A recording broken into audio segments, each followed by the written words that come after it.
இழந்த நட்பு. லீலா தனது சிறந்த நண்பரான எம்மாவுடன் நேரத்தை செலவிட விரும்பினார். அவர்கள் சிரித்தனர், ரகசியங்களை பகிர்ந்து கொண்டனர், ஒவ்வொரு நாளும் ஒன்றாக விளையாடினர்.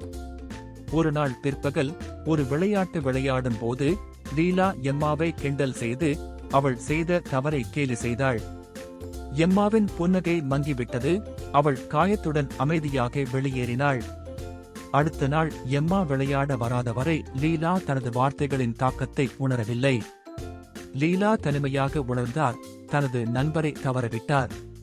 அவள் என்ன செய்தாள் என்று யோசித்து மன்னிப்பு கேட்க முடிவு செய்தாள். மறுநாள் காலையில் லீலா எம்மாவின் கதவை தட்டினாள். உங்களை கிண்டல் செய்ததற்காக நான் மிகவும் வருந்துகிறேன். உங்கள் உணர்வுகளை புண்படுத்த நான் விரும்பவில்லை என்று லீலா நேர்மையாக கூறினார். எம்மா புன்னகைத்து, நானும் உன்னை தவறவிட்டேன் என்று கூறி அவளை மன்னித்தாள். அந்த நாளிலிருந்து லீலா தனது வார்த்தைகளில் கருணை மற்றும் கவனத்துடன் இருப்பதன் முக்கியத்துவத்தை கற்றுக்கொண்டார். அவர்களின் நட்பு மேலும் வலுவடைந்தது.